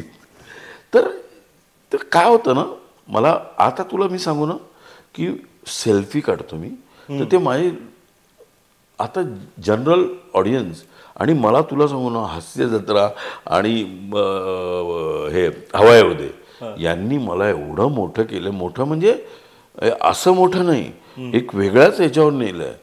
नाही तर मी आणि प्रदीप पटवर्धन एवढे वात्रट, एवढे नालायक होतो ना, खरं सांगतो आम्ही. अरे बाप रे, आम्ही काही करायचो. असं काय करायचं म्हणजे एक किस्सा. अरे आम्ही ट्रेनमधून यायचो, त्यावेळी ट्रेनमधून यायचो ना, तर उगच एक बापट म्हणून किंवा एक नाव आम्ही ठरवायचो आणि त्या हाका मारायचो. 4 वाजलो आम्ही खूप काय काय केलं ते सांगू शकणार नाही. एवढ्या धांदली केल्यात ना आम्ही. मी आणि प्रदीप पटवर्धन जर एकत्र असू तर गेलंच ते, किंवा संजय मोने आणि मी एकत्र असेल तर वाट लागली. वाट म्हणजे आम्ही हे रंगनाथ कुलकर्णी वगैरे जे आहेत, तर त्यांच्या मुलाचं नाव नितीन आहे. तर त्यांना हा संजय मोने त्यांच्याच आवाजात त्यांनाच काय म्हणतो असं करून त्यांनाच सांगायचं की असे जे ऑर्डर पाहिजे, अशाच्या आम्हाला हे पाहिजे, तुमचा शो हवा आहे. म्हणजे किती एकदा तर विनय आपटेला फोन केला होता, विनय आपटेला, संजय मोनेनी. तर ते माझा आवाज काढून, आणि मग विनयनी मला साहित्य संघात पकडलं. काय वाड्या तू मला माझा आवाज काढून. मी म्हटलं सॉरी, म्हटलं मी कंट्रोल केलं. मी म्हटलं विनय मी नाही केलं आहे ते, तुला कळलं असेल आता. मी नाही केलं आहे म्हणजे कोणी केलं हे तुला कळलं आहे असं. इतके वात्रट ना, इतके वात्रट, बाप रे बाप. हाका मारणे तर काय विचारूच नकोस तू. जिथे राहतो माणूस तो त्याच्या हाका मारत जायचं. काय वाटेल ते केलं आम्ही, वाटेल ते. खूप मजा केली यार. लाईफ इतकं एन्जॉय केलं ना आम्ही. तेवढं आमच्या एवढं असं म्हणतो आपण की अरे त्यावेळी घडलं आता नाही, असं काय नाही आहे. पण त्यावेळच्या गोष्टी ते त्यावेळच्याच आहेत असं मला आजही वाटतं. आज तुला वाटते, मी आज नवीन मुलांना सांगतो इतकं सोपं नाही आहे बाई की एक ऑडिशन दिली आणि तुम्हाला काम मिळालं नाही आहे. अरे आम्ही 5 वर्ष पोळेकर रानडे रोडवरून पलीकडे जाऊन दादर टिडीला 2:30ची बस पकडायचो, 66 आणि चिरा बाजारात जायचो. You believe? कोण करेल आजचा मुलगा? आता तो ओला उबर शिवाय कोणी फिरत नाही. ओला उबर सोड, तो गुरु मानतो का पहिला समोरच्याला? करेक्ट. समोरच्याला बद्दल गुरु वगैरे गेलं ते सगळं. आता काही नाही राहिलं माहिती आहे त्याला. म्हणजे ती पॅशन नाही त्याबद्दलची. म्हणून मी मगाशी नावं घ्यायची राहिली. मला प्रवीण तरडे किंवा महेश मांजरेकर सारखे डिरेक्टर्स पाहिजेत. बरोबर. त्या पॅशन आहे त्यांच्याकडे. म्हणजे आज आम्ही एक फिल्म करत होतो, मी नाव नाही सांगणार त्या फिल्मचं. तर हे पाहिजे होते का ऑडियन्स आपलं, सॉरी एक सीन होता की लोक तो येतो प्रोटोगेनिस्ट आणि असं येतो आणि खालून असं हायड्रो याच्यावर होता कॅमेरा आणि आता वर त्याचा मागे रिकामी दिसायचं रे, मागे लोकच नाहीत. तर तो परत केलं प्रवीणनी आणि प्रवीणनी बोललं काय त्या जी कोऑर्डिनेटर असते तिला बोलवलं, किती लोक आहेत? 450 लोक आहेत. हो, 1 मिनिट थांबवलं शूटिंग त्याने. सब लोक आ जाओ. मोजले 165 लोक होते. म्हणजे तुम्ही काय, आणि अक्षरशः तुला सांगतो फिल्म सोडून जात होता मी आणि दोघं जण आम्ही. तर आम्ही लोकांनी सांगितलं त्याला असं करू नकोस म्हटलं, जाऊ तिचं सोड नाही यार. आणि बॅग तिथपर्यंत आली होती हॉटेलमधून त्याची.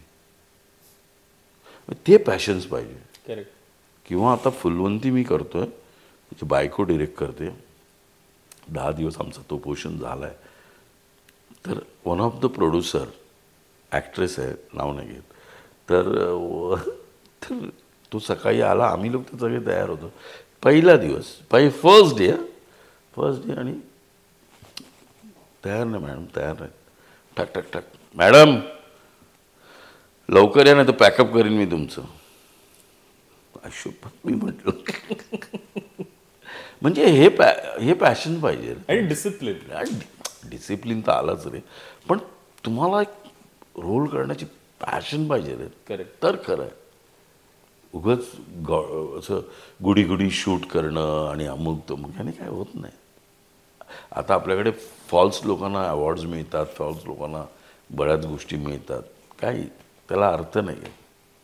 सो आता ह्या मुद्द्यावर जसं तुम्ही म्हणालात की फॉल्स लोक किंवा आता ज्या गोष्टी बदलत चालल्यात, जसं आता सध्याचा मुद्दा होता रिसेंट हिंदीमध्ये स्पेशली, की नेपोटिझम, ग्रुपिझम, लॉबी, हे जे सगळं खूप बॉलिवूडमध्ये आपण ऐकतो, हे असं सगळं मराठीमध्ये सुद्धा घडतं का? हो, घडतं, ऑफकोर्स घडतं. आता तू संजय यादव म्हटलास की अंकुश, त्यानंतर आपली अमृता खानविलकर किंवा तेजस्विनी पंडित, तो अख्खा आलाच चंग. महेश मांजरेकर म्हणलं तर मी किंवा सचिन खेडेकर, अमुक तमुक, हे आम्ही सगळेजण आलो. कळलं. जसं आता तू निखिल महाजन म्हटलास तर ते जितू बितू सगळे इंटूक लोक त्याच्याबरोबरची सगळी. कळलं. ही अशी लोक आहेत. हे असं आहे, त्याला काही इलाज नाही. हे पहिल्यापासून आलेलं आहे आणि ऑफकोर्स असं नाही आत्ता, पहिल्यापासून आलेलं आहे, पण आत्ता जास्त आहे ते, खूप जास्त आहे. आणि दॅट इज रॉंग, असं मी ठामपणे सांगतो की ते अतिशय चुकीचं आहे. कळलं. ठीक आहे ना, पण तुम्ही उगाच नका करू ते. बरोबर.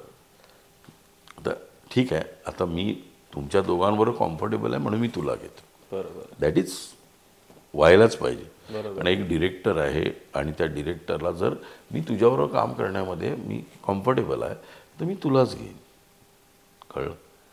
तर त्यामुळे ते आहे ते आपल्याकडे थोडंफार. पण आज पॅशन असणारी डिरेक्टर्स पण आहेत. निपुण धर्माधिकारी आहे. वसंतराव काय फिल्म केली यार, व्हॉट अ फिल्म. आणि मी जे बघतो ना, मी लगेच फोन करतो त्यांना. ॲप्रिसिएशन नावाची गोष्ट नाही. धारावी बँक मी केलंय, मला पहिला फोन सुनील शेट्टीचा आलाय. क्या बात आहे. त्यानंतर माझ्या को ॲक्टर आहेत ना माझे, त्यानंतर संतोष जुवेकर, त्यानंतर नागेश भोसले, या सगळ्यांनी मला फोन केला. वाडकर क्या काम किया तूने यार, वाट लगा डाला, बहुत बढिया. हे जे आहे ना, हे आपल्याकडे कोण करतच नाही. आता धारावी बँकमधलं माझं काम ज्यांनी बघितलं आहे किंवा हसमुखमधलं माझं काम कोणी बघितलं, ते मला हिंदीत लोक आहेत माझी. ते लगेच फोन करणार, अरे जवान क्या सॉलिड आहे, मस्त की. आपल्याकडे काही नाही. बघितलेलं असतं सगळं, पण नाही, इच्छाच होत नाही त्यांना. I don't know Y. आणि बऱ्याच वेळेला असं होतं का की आपण आता जसं तुम्ही म्हणाला, आणि किती मोटिवेटिंग आहे की आपण इतकी मेहनत करतो त्या कॅरेक्टरमध्ये, पण दिवस रात्र काम करतो, तो एक अप्रिसिएशन कॉल किती किती मोटिवेटिंग. मी तुला सांगू, पैशापेक्षा तो मोठं आहे. ॲब्सोल्युटली. मला आता पण हे आला. म्हणजे सुनीलनी मला अण्णांनी मला फोन केल्यानंतर मी वेडा आलो. पण आपल्याकडे ठीक आहे, अप्रिसिएशन नाही आहे आपण असं म्हणतो आणि जे खरं आहे.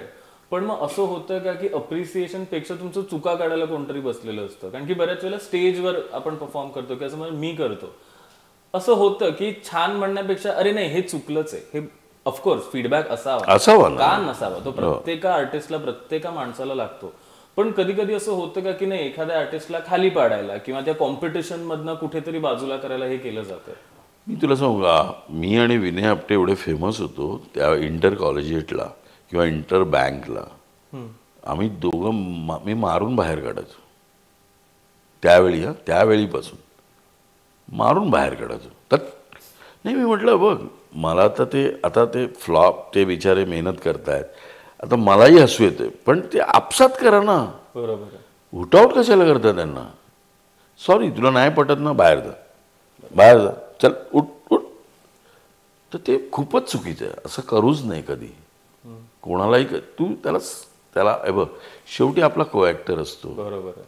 आपण काम करत असतो. आपण एवढीशी लोक आहेत यार, आपण एवढीशी लोक आहेत, रोज आपण भेटतो करतो, तर आपण त्याला समजावू शकतो ना. आपण हे कर, असं कर, तसं कर, असं सांगू शकतो. बरोबर. आपल्याकडे आता तुला सांगू ना, जर आता बाई पण भारी ही पिक्चर खूप चालली आणि अजूनही चालते.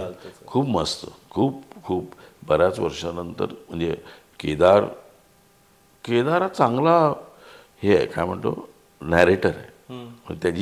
त्याची स्क्रिप्ट तू ऐकशील ना तर तू लगेच तयार होशील, अरे आज सॉलिड. पण कधी कधी आहे ना, मी आता तुला उदाहरण देतो, ताऱ्यांचं बेट. ताऱ्यांचे बेट ही फिल्म माझा, म्हणजे नीरज पांडे प्रोड्युसर होता त्याचा, आणि रिझवी यांच्यावर मी खूप ॲड केलेत आधी. तर ताऱ्यांच्या बेटमध्ये मी पण, त्यांनी माझी कास्ट आधीच करून ठेवली होती, हवालदार वाडकर करणेवाला. त्यांनी सांगून टाकलं होतं त्याला. आणि सौरभ भावेनी लिहिलेली फिल्म. ते सौरभ भावे डिरेक्टर होता आधी. आणि अचानक होतं, मला 10 दिवस आधी काढलं त्याला. बोला क्यों छे, मी लगेच मराठी माणूस जागा झाला. नीरज तू यार निकाल दिया उसको, गलत है, ऐसा नहीं वैसा है. तर तो बोला नहीं जेवन क्या है ना, वो एग्जीक्यूट नहीं कर पाएगा ऐसा मुझे लगा. आता नीरज एक्सपिरियन्स माणूस आहे, असू शकतं. म्हटलं ठीक आहे. मग ते यज्ञोपवीत त्याचा डायलॉग्स वगैरे लिहित होता. मग यज्ञोपवीत आणि आमचा तो सिंग जो नीरजचा ॲसिस्टंट आहे, या दोघांनी मिळून ते डिरेक्ट केलं. आणि ती फिल्म तुम्ही बघितलीच असेल. ताऱ्यांचा बेट, त्याला नॅशनल अवॉर्ड पण आहे. आणि छान फॅन्टॅस्टिक विषय, किंवा चुंबक असेल किंवा माझा बोनसचा विषय असेल, हे सगळे सौरभ भावेने लिहिलेले आहेत. पण सौरभ भावेने जेव्हा बोनस डिरेक्ट केला त्यात मीही होतो. म्हणजे तिथे त्याच्याकडे मोहन आगाशे हे फिलॉसॉफर गाईड, आणि इथे या वरळी गावातला मी होतो, एक तो काम सफाई करणारा. आणि हे पण तो फिलॉसॉफी बोलायचा, फुलांचं आणि याच्याबद्दल बोलतो, तो भाष्य करतो. तो इतकं मस्त लिहिलं होतं त्यांनी, सौरभने.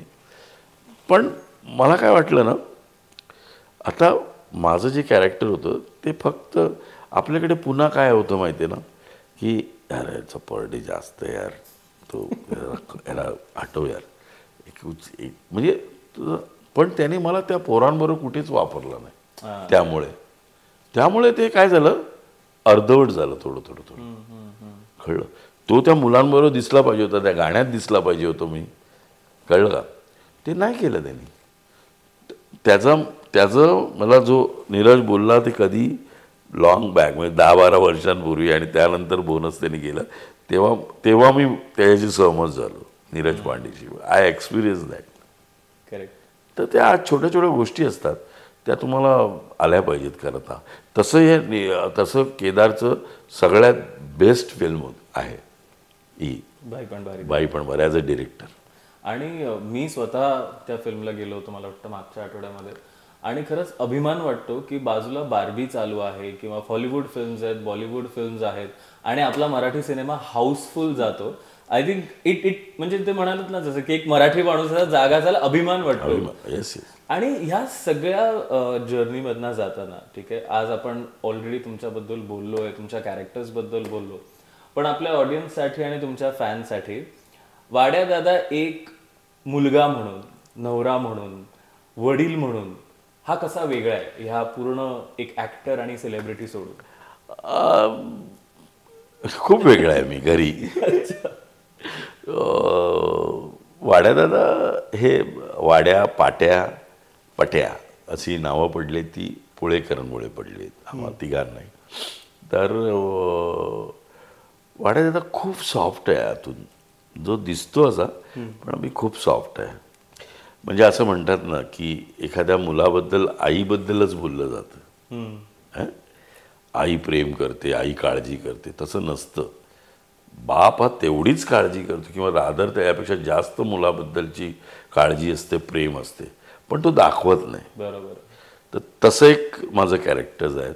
आणि आता प्लॅनेट एमवर आमची एक वेबसिरीज आपला शॉर्ट फिल्म येते, त्यात मी, माझी मुलगी, माझी बायको आणि माझी नात अरे असे 4 जण होतो. क्या बात आहे. आणि पुरुषोत्तम बेर्डेच्या मुलीनी ती डिरेक्ट केली आहे. तिची कॉन्सेप्ट आहे, अप्रतिम कॉन्सेप्ट आहे.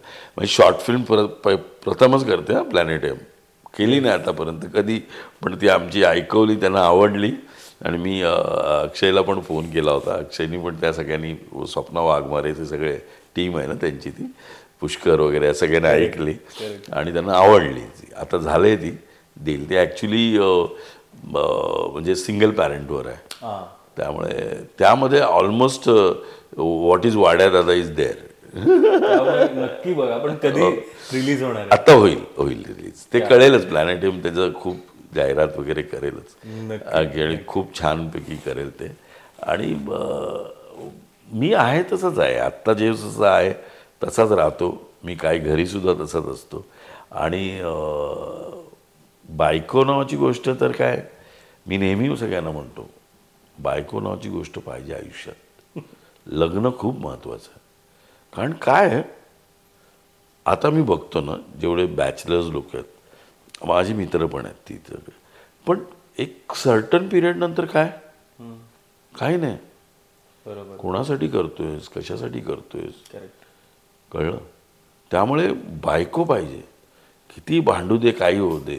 कारण का मला सगळे लोक म्हणतात, नाही नाही आमचं एकदम मस्त, आम्ही एकदम आमच्यात काही नाही. अरे काही नाही, काय शक्यच नाही. जे भांडण होत नाही ना ते नवरा बायको नाहीच, असं माझं मत. माझा एक्सपिरियन्स तो म्हणतो. किंवा मी इतरांच्या, आणि तुला सांगू का, मी इंडस्ट्रीतले नाही म्हटले तरी 10-12 डिवोर्स वाचवले. अरे वा. आणि आजकाल तर माहिती आहे, आजकाल तर एवढं मोठं प्रमाण आहे, काय त्याला इलाज नाही. बिकॉज ऑफ काय होतं, पूर्वी बायका कमवायच्याच नाही, त्या घरीच असेल, त्यामुळे त्या काय करणार. आज बाईच कधी कधी पुरुषापेक्षा जास्त पैसे कमवते. त्यामुळे ती एक सर्टन याच्यानंतर, आणि तू तू तू बघशील ना, छोट्या छोट्या गोष्टींवर भांडण, नॉट इज बिग की माझं कोणावर लफडं आहे किंवा काय आहे, दॅट इज छोटी गोष्ट. अरे बापरे, हा हे काय ह्याच्यात पितो, ह्याच्यात, अशावरून सुद्धा भांडणं आहेत त्यांची. आणि मग ती हळूहळू ती मोठी होतात आणि मग सगळं कोलॅप्स होतं. आणि मग शेवटी काय होतं, ती कमवते ना. रादर मला असं वाटतं ना, त्या बाईकडून प्रथम हे होतं, असं माझा आत्तापर्यंतचा एक्सपिरियन्स आहे. ती पैसे आहेत, ती म्हणतात तुझं बघ, मी माझं बघते. कारण का पैसे आहेत म्हटल्यानंतर काय प्रॉब्लेमच नाही, काही करू शकतात बाई. त्यामुळे पण मी खूप म्हणतो, आणि ज्यांना इश्यू झालेत ना त्यांच्यासाठी तर मी झटतो अक्षरशः. भाई, त्या मुलांनी काय किंवा मुलीनी त्यांनी काय केलं आहे, बरोबर, तुम्ही राहा ना तसेच, कळलं? तो त्याला काय करायचं ते करू दे, तू तुला काय करायचं कर, पण त्या पोराला तुम्ही एकत्र ठेवा, त्याला त्रास नाही झाला पाहिजे, हे खूप महत्त्वाचं. आणि मी त्यातून गेलो आहे रादर. आणि ते म्हणतात ना की काही कालांतरानंतर शेवटी तुम्ही एक कंपॅनियन म्हणून जगता, एक मित्र म्हणून जगता. तुम्हाला कोणतरी लागतं घरी गप्पा मारायला किंवा तुमचे एक्सपिरियन्स शेअर करायला. शेवटी मला वाटतं जसं तुम्ही म्हणालात, आणि माझ्या आजूबाजूला माझ्या वयाच्या कित्येक लोकांचे 3-3 महिन्यांमध्ये मी डिवोर्स बघतो. अरे खूप वाईट आहे रे, खूप वाईट आहे. हे मला कळतच नाही की का मग लग्न करता तुम्ही यार. आणि नॉट अ लव्ह मॅरेज किंवा अरेंज मॅरेज असं काही नाही आहे. अरेंज मॅरेजला एकच सपोर्ट आहे की बाप आई, त्याची आई बाप असे सगळे इन्वॉल्ड आहेत थोडेसे. बरोबर. कळलं. त्यामुळे ते रिस्पॉन्सिबल, ते मध्ये येऊन बोलू शकतात तुमच्याशी. इथे तर काहीच नाही. लव्ह मॅरेजमध्ये तर काहीच नाही करू शकत तुम्ही. म्हणजे तुम्ही अरेंज मॅरेज करा किंवा लव्ह मॅरेज करा, शेवटी ॲडजस्टमेंट नावाची गोष्ट आहे आयुष्यात. आणि ॲडजस्टमेंट जो माणूस करतो ना आयुष्यात, तोच मोठा होऊ शकतो. बरोबर. आणि ती प्रत्येक बाबतीत असते, प्रत्येक बाबतीत. आता मला माहिती आहे नाही पटत आहे, ठीक आहे जाऊ दे, चल करूया, मला पर डे तर मिळतं. कळलं. त्याचा विचार करावा लागतो आपल्याला. शेवटी प्रॅक्टिकली शेवटी पैशाकडे येतं सगळं. पैशाचं सोंग नाही करत. पैशाचं सोंगच करता येत नाही. आज तुम्हाला सांगू ना, मला आम्हाला आज मी 66 रनिंग आहे मला, पण आम्हाला एका पैशाचं लोन नाही. क्या बात. भाई अजून सुख काय आहे. मुलाचं लग्न झालं आहे, नात आहे, सगळं आहे. स्वामिनी तर ती इंडिव्हिज्युअल आहे, तिचा तर काय प्रश्नच नाही. शी इज सो क्वालिफाईड आणि युनिव्हर्सिटीतून आलेली आहे, बेली डान्स वगैरे सगळं करते. ती वयाच्या कॉलेजमध्ये असल्यापासून ती डान्स क्लास चालवते. क्या बात. आज त्या यशोधामच्या इथे तिचे जे क्लास टीचर होते ना तिथे शिकवणारे डान्स, त्यांनी तिला बोलवलं की स्वामिनी तू माझ्या आणि आज आहे ना तुला सांगू ना, बेली डान्स करायला मी जाम एन्जॉय करतो तिथे. अरे उत्तरा, सगळे 50-45 वयाच्या बायका, त्यांना बेली डान्स करायचा असतो. तुम्ही कधी ट्राय केलंय की नाही करायला? अरे बाप रे बाप. नाही ना, पण काय ना, शेवटी कसं असतं, लोकांची हौस असते ना, त्याला हौसेला मोल नाही. आणि करतात.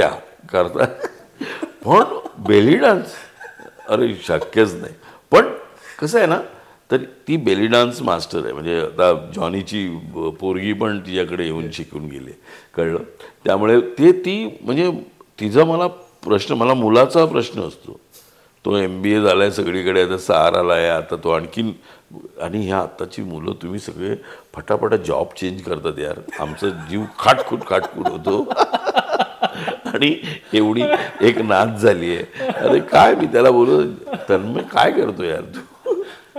पण काय नाही, त्याने आता नवीन जॉब लोअर परळला का कुठची तरी चांगली कंपनी आहे इव्हेंटची, तो इव्हेंटमध्येच आहे. पण मी आता त्याला सांगितलं आहे निखिल सानेला गाठ.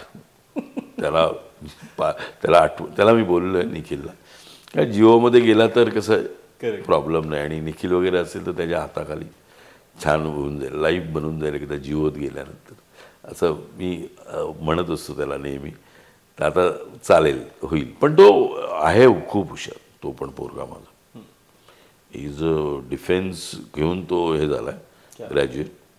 आणि पण मलाही त्याने चू बनवलं छानपैकी. मला म्हणाला बाबा मी काय करू 6 महिन्यात, मी जरा MBA करू काय. म्हटलं कर यार, डिग्री मिळते. मी म्हटलं कर. आणि गेला तिथे पुण्यात, आणि तिथेच प्लेसमेंट मिळाली. आणि पहिला पगार 35,000 मिळाला त्याला. I am talking about this long back 10 years before. आणि 35,000 पगार मिळाला. ते कॉन्सन्ट्रेशनच गेलं सगळं. म्हणजे जो मिलिटरी स्कूलचा पोरगा आहे, SSP मेसमध्ये 10वीपर्यंत, भोसला मिलिटरीमध्ये ग्रॅज्युएशन. म्हणजे आदेश बांदेकर ज्यावेळी गेला होता ना, ज्यावेळी प्रतिभा पाटील आल्या होत्या तिकडे नाशिकला येणार होत्या, म्हणून तो यांचं सगळं चेक तो सगळं बघत होता, तो इव्हेंट सगळा आदेश. तर ते सगळे अरे वाडकर असे सगळे ते ओरडायचे सर वगैरे. तर ते बोललो वाडकर कोण आहे. तर तो घोडा बिडा चालून तो हेड होता त्यांचा. तर ते सर वाडकर, त्याला जर बोलवा ना. वाडकर म्हणजे सर मी आदेश काका मी जयवंत वाडकरांचा मुलगा आहे. आई शपथ, त्याने मला तिकडनं फोन केला, अरे काय घोडा चालवतो यार, कसला आहे पोरगा तुझा. पण काय घालवलं त्याने ते सगळं. आणि तुला सांगतो IB पास पण झाला होता रिटर्न. आणि मी काय लक्ष दिलं नाही. म्हटलं IB पास झालं तर होईल, पण कोणतरी ते आपल्या इथे कोर्टात जाणारी लोक आहेत, ते कोणतरी गेलं काहीतरी, आता हे ना MPSC वगैरे सगळे कोर्टात जाऊन ते थांबलं तर मग मला माहितीच नाही ते. म्हटलं काय झालं रे ते आहे तुझं, नाही ते काहीतरी चालू आहे लफडं. तर मी मग आबांना फोन, आबा त्यावेळी होम मिनिस्टर होते, आबांना मी गेलो तिकडे. आबा म्हटलं असं असं माझा मुलगा आहे. हो काय, अरे करतो ना. ते लगेच त्यांनी फोन ते बोलवलं पियला, ते बघा जर ते IBचं हे रिटर्न पास झालेले आहेत असं तसं. नाही हो, ते आता हे चालू आहे, केस चालू आहे, त्यामुळे आता काय नाही करू शकणार. तर ते मला म्हणाले तू इतरांसाठी येतोस, ह्याला ट्रान्सफर कराय काहीतरी करून घेऊन येतोस, ह्याला घेऊन यायचं ना पास झाला त्यावेळी. मी म्हटलं कपाळावर हात मारला. ठीक आहे, शेवटी भाई शेवटी इथे लिहिलंय ना ते कोणाचा बाप आला ना तरी ते अडू नाही शकत. आज तू स्टार होणारच किंवा आज काही जे होणारच, इथे लिहिलंय ना तुझ्या, ते तुला मिळणारच 101%. क्या बात आहे. सो दादा तुम्ही आज आलात आणि आमच्याशी एवढ्या गप्पा मारल्या त्याबद्दल तुमचे खरंच खूप आभार. पण आपण शेवटाकडे जायच्या आधी हा जो काही तुम्ही अख्खा एक्सपिरियन्स सांगितला, म्हणजे आपल्याला अख्खा दिवस कमी पडेल कदाचित. हे सगळं एका पुस्तकाद्वारे किंवा असं कधी येणार आहे का आमच्या समोर? येस, वाड्यावर या असं त्या पुस्तकाचं नाव आहे. आणि आता तो बघतोय कोणाला द्यायचं ते तिथं ते चालू आहे सगळं गोष्टी. माझ्या तर एवढ्या इंटरव्ह्यूज आहेत, तेवढ्या त्या सगळ्या मी त्यांना पाठवणार आहे. आणि मग एकदा बसून ते सगळं, कारण का तो सेल्फी एक आणखीन मोठी गोष्ट आहे माझ्याकडे 2010 पासूनचा सगळ्या इव्हेंटचा रेकॉर्ड हा माझ्या कॉम्प्युटरवर आज आहे, आज तक आहेत. आणि म्हणूनच तुम्हाला इंडस्ट्रीतलं सेल्फी किंग असं म्हटलं जातं. तर पण माझ्या सेल्फीचं काय हे आहे माहिती, महत्त्व मला माहिती आहे कोणाबरोबर कोणाला घेऊन काढला पाहिजे. करेक्ट. आज सगळ्या सिंगर्स बरोबरचा एक फोटो आहे माझ्याकडे. झीची नॉमिनेशन पार्टी होती आणि मी ती सगळ्यांना, अवधूत, स्वप्नील, सगळ्यांना, मोहिरीर वगैरे सगळ्यांना, निलेशला वगैरे सगळ्यांना बोलून तो काढलेला फोटो आहे. तर पण एक आहे, तेवढा रिस्पेक्ट पण देतात, तेवढे येतात पण, तेही महत्त्वाचं आहे. कळलं ना. आज मला माहिती आहे पिळगावकर आणि अशोक सराफ आणि अमुक तमुक यांना एकत्र आणून काढायचं, हे सगळं माझ्यासाठी लोक पण करतात, नो डाऊट. पण माझ्या सगळ्या सेल्फीज आहेत स्पेशल आहे. इव्हेंटचं सोड, इव्हेंटचे काढू, पण अशा ज्या काढतो ना मी या फोटोज, त्यामध्ये काही ना काहीतरी युनिक असतं. आज तुम्ही बघितलं असेल प्रशांत दामलेचा 1200चा शो, म्हणजे सरळ, म्हणजे आपले उपमुख्यमंत्री पण थांबा या वाडकर या ते सगळ्यांना माहिती आहे काय आहे, चालते ते. त्यामुळे ती, आणि काय ना तुमचा अप्रोच चांगला असेल ना, अप्रोच महत्वाचं आहे रे. तुला आहे ना तो अप्रोचवरून कळतं समोरच्याला की याला मला जवळ करायचं की नाही करायचं. तो अप्रोच पॉझिटिव्ह असतो, निखळ असतो. त्यामुळे मला कधीच कोणी अडवलेलं नाही. आज सगळेच, म्हणजे एकनाथराव तर आमचे प्रोड्युसरच होते धर्मवीरचे, त्यामुळे त्यांचा प्रश्नच नाही, मुलगा पण मित्र आहे. पण मला माहिती नाही, पण सगळे जेवढे दिग्गज आहेत ते सगळे लोक याच्याबरोबर फोटो काढला पाहिजे आपल्याला. आणि शेवटी मला वाटतं ती एक आठवण म्हणून राहते आपल्या कायम. येस. आणि प्लस मी ते कसं करतो, मग मी राजसाहेबांच्या मुलाचं लग्न होतं, एक राहून गेलं, राजसाहेबांच्या मुलाचं लग्न होतं. तर मी गेलो आणि ती खूप सिक्युरिटी होती. आणि मी गेलो आणि विश केलं आणि फोटो बिटो काढला. मग मी म्हटलं राजसाहेबांना, राजसाहेब म्हटले या है इकडे. तर ते सिक्युरिटी नहीं उनको कुछ बोलो मत, राज बोलला उनको कुछ बोलो मत, उनको जो करना है करने दो. मग त्यांना एकत्र काढून एकट्याचा माझा सेल्फी आहे. क्या बात आहे. इतके लोक दिग्गज आलेत तिथे, पण कोणाचा फोटो नाही आहे, पण माझा फोटो आहे माझ्याकडे आज. कळलं. तर तो एक माहिती नाही, तर शेवटी तो अप्रोच महत्वाचा आहे तुझा. बरोबर. जसं आपण मगासपासून जसं म्हटलं की इंडस्ट्रीमध्ये एवढ्या वर्षांमध्ये काही ना काहीतरी बदलत गेले, तसं आज आपण महाराष्ट्रामध्ये बघितलं तर आपली जे पॉलिटिकल स्टेट आहे तेही बदलत चाललंय. तर एक कलाकार म्हणून तुम्हाला तुमचा काय दृष्टिकोन आहे किंवा तुम्हाला काय वाटतं ह्या पूर्ण आत्ताच्या सिच्युएशन बद्दल? एकतर माझं दैवत बाळासाहेब ठाकरे आहे, त्याच्या आयुष्यभर राहणार आहे आणि द ग्रेट माणूस. कारण का मी मार्मिक करायचो, आम्ही पुरुषोत्तम बेटी डिरेक्ट करायचे, मी आणि पाटकर स्किट करायचो बरोबर. तर ते यायचे षण्मुखानंदला मध्ये सेंटरला बसायचे आणि स्पेशली स्किट त्यांना करून दाखवायचो आम्ही. काय बात आहे. करून दाखवल्यानंतर अक्षरशः असे बसलेत आणि मी आणि असा बसलोय आणि हां मग तू आहे ना इथे शरद नाव घे, कळलं, इथे तू हे नाव घे किंवा हे आडनाव घे, असं ते सांगायचे आम्हाला. आणि तो म्हणजे ह्युमर हे हे आम्ही बघितलं आहे. आणि त्या माणसामध्ये पॉवर एवढी होती ना, म्हणजे मी तुला सांगू ना, बाळासाहेबांबरोबर 15 मिनटं बोललेला माणूस तिथून बाहेर आला कलानगरमधून आणि जर शिवसेनेबद्दल कोणतरी काय एक काही संबंध नाही पण एक शिवसेनेबद्दल काहीतरी बोलला ना, तो माणूस त्याला मारेल तरी निदान जाऊन बोलेल, हे ऐसा बात नाही करणे का. इतकी पॉवर होती त्यांची बोलण्यामधली. मला तर वाटतं की ना ते असतील, अमिताभ असतील, अमिताभ बरोबर मी ॲड केली, ही शपथ डोळ्यात बघितलं की धस्स होतं रे आपल्याला. ग्रेट लोक आहेत. तसं बाळासाहेब एक सॉलिड व्यक्तिमत्व आहे. आता आता आपण बघतो सगळेच लोक बाळासाहेबांचं म्हणजे काय बेनिफिट घ्यायला बघतात. सगळेच लोक, सगळ्यांनी आपण बघितलं, सगळ्यांनी अगदी सगळी वाताहत झाली शिवसेनेची. पण मला असं नेहमी वाटतं की चला ठीक आहे ना, तुमचं नाही पटलं, तुम्ही दुसरीकडे गेलात, राईट, जा ना, त्याबद्दल काय प्रश्न आहे. पण एखाद्याचं नाव सगळ्याच गोष्टी घेऊन तुम्ही जाताय आणि त्याच्यावर दावा करताय, ठीक आहे. आता आता ते कसं ते नंतर शरदरावांबरोबर पवारांबरोबर पण आलं, सगळ्याच गोष्टी होत आल्या. शेवटी ना वरचा ग्रेट आहे, मी त्याला खूप मानतो. मी स्वामींचा प्रचंड भक्त आहे. त्यामुळे मला असं वाटतं ना की काहीतरी लास्ट ठेवली पाहिजे असं मला वाटतं नेहमीच. त्यामुळे आत्ता जे राजकारण चाललं आहे ना ते इतक्या घाणड्या लेवलवर चाललेलं आहे की काहीच कोणाचं काही भरोसा नाही. आपण बघतोय सकाळी होते, दुपारी होते, कधी पण शपथविद्या होत आहेत, कोणी कुठेही कसाही कुठेही उलटा सुलटा चाललेलं आहे सगळ्या गोष्टी. त्यामुळे आत्ता जी इलेक्शन येईल ना त्यावेळी मतदारांनी ठरवायला पाहिजे. माझं म्हणणं काय आता या आपल्या मतदारामध्ये 4 लोक आहेत. 4 लोकांमध्ये जर श्रेयस चांगला आहे मग तो कुठच्याही पार्टीचा असो, बरोबर, त्याला वोट करायला पाहिजे. बरोबर, पण नॉट इन अ पार्टी. बरोबर. पार्टीवरचा भरोसा आता गेलेला असं मला वाटतं. त्यामुळे खूप प्रचंड मी कधी कधी असं म्हणतो की मला 1000 लोक द्यावी, शार्प शूटर 1000, आणि 1000 लोकांना मी उडवून टाकायचं. खरं सांगतो, 1000 लोकांना उडवले ना आपोआप सगळं स्वच्छ होईल आणि चांगली लोक येतील आणि चांगली लोक देश चालवतील असं माझं या मतावर आलेलं आहे.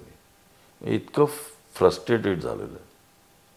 म्हणजे मी म्हणून तुला कधीच दिसणार नाही बघ कोणत्याच पॉलिटिकल लोकांबरोबर, बरोबर, कधीच नाही. मला किती लोक बाईट मागतात, काय काय करतात, पण मी नाही म्हणतो त्यांना. कारण की कशाला इन्वॉल्ड व्हावं, नाही का. बरोबर. आपल्याला इंडिव्हिज्युअल लेवलवर सगळे ओळखतात, मी सगळ्यांना फोन करतो, दॅट्स इट. त्यामुळे तो काय प्रश्न नाही. बरं आपली काही कामं होत नाहीत माझी असातला भाग नाही. मी कोणाकडे गेलो, आज शिंदेंकडे गेलो, फडणवीसांकडे गेलो, उद्धवजींकडे गेलो, कोणाकडे गेलो तरी काम होणार आहे. राजकडे होणार आहे काम, बरोबर. त्यामुळे तो प्रश्नच नाही. आणि राज तर मला असं वाटतं दिवसातून एकदा तरी माझं नाव घेतो, म्हणजे गमती नाही. कारण का आमची सगळी गँग असं ना, अतुल, अभिजित पुरे रोज सकाळचे भेटतात. त्यामुळे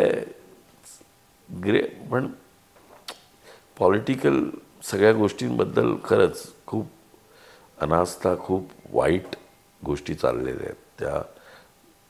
त्या थांबल्या पाहिजेत काही केलं तरी, नाहीतर काय खरं नाही आपलं. आणि तुम्ही जे म्हणालात ते किती किती बरोबर आहे की ज्या माणसाने काम केलंय त्या माणसाला वोट द्या आणि त्या पार्टीकडे बघा खरंच महत्वाचं आहे. कारण की त्याही माणसाने तेवढे एफर्ट्स घेतलेले आहेत, तेवढी मेहनत केली आहे आपल्या लोकांसाठी, महाराष्ट्रासाठी, देशासाठी, तर त्या माणसाला वोट द्या. बरोबर. आणि तू बाळासाहेब ठाकरे इतके ग्रेट होते. जे फिल्म तुम्ही ठाकरे बघितले, फिल्म ओपनच अशी होते की एक मुस्लिम नमाज पडतोय आणि बाळासाहेब दिसतात. कळलं, असं असं करतोय, असा येतो, दिसतात. पानसे तर एकदम जवळचा होता साहेबांच्या, त्यामुळे त्याला सगळंच माहिती. आणि ते खरं आहे, एक मुस्लिम कोणतरी आला होता आणि काम होतं त्याचं, तर तो 5 टाइम नमाजी होता. तर तो दुपारची वेळ होती आणि त्याला तो नमाज पडत, तो म्हणाला, साहब मैं जरा नमाज पढ़ के आता हूँ. व्हायचं नाही नाही, काय केले इधर ए तापा टाकते. बरोबर. तिथेच नमाज पडायला लावला त्यांना. कळलं. आणि अतिशय ग्रेट, प्रगल्भ, इंग्लिशवरचं प्रभुत्व आणि ग्रेट माणूस. म्हणजे मी मार्मिकच्या वेळी सगळं बघितलं आहे यार, असं बघितलं आहे. आणि त्याच वेळी सगळे भुजबळ असतील, राणे असतील, असे सगळे त्या विंगेमध्ये गपचूप समोर यायची कोणाची डेअरिंग नाही त्यांच्या. ग्रेट होते, great. Hats off to them. आणि काय म्हणतात ते, ह्या गेल्या एवढ्या वेळामध्ये मी तुमच्याकडनं खूप शिकलोय. तुमचा एक्सपिरियन्स जो एवढा दांडगा आहे आणि जे तुम्ही एक स्टेटमेंट म्हणालात ते माझ्या डोक्यात कायम राहणार आहे की तोडू नका, काही वाटलं तर इग्नोर करा आणि माणसं जमवा. शेवटी आपण एकमेकांबरोबरच पुढे जातो. सो तुमच्या या सगळ्या कॉन्ट्रीब्युशन बद्दल तुमचे खरंच खूप खूप आभार. आणि last but not the list, एक छोटंसं तुमच्यासाठी एक टोकन ऑफ लव्ह म्हणून आमच्याकडनं आहे. सो आपलीच ठाण्यामधली एक मैत्रीण आहे द केकवाली म्हणून, तिच्याकडनं तुम्हाला एक छोटंसं थँक्यू गिफ्ट. थँक्यू, धन्यवाद. Thank you, thank you so much. Thanks a lot. धन्यवाद. हे आणि असे एपिसोड्स बघायला विसरू नका. तुम्हाला आमचे एपिसोड्स कसे वाटत आहेत हे कमेंट सेक्शनमध्ये नक्की सांगा. तुमची प्रतिक्रिया आमच्यापर्यंत पोहोचवा. हे सगळं आम्ही कसं करू शकतो आणि का करू शकतो, कारण की आम्हाला आमच्या मित्रांचा, आमच्या कोलॅबोरेटर्सचा भरपूर सपोर्ट मिळतो. The Cakewali are gifting partners, Thane Amrutalaya beverage partners आणि मेदकोट आमचे फूड पार्टनर्स. त्या सगळ्यांच्या लिंक्स खाली डिस्क्रिप्शनमध्ये चेक करायला विसरू नका. Thank you so much.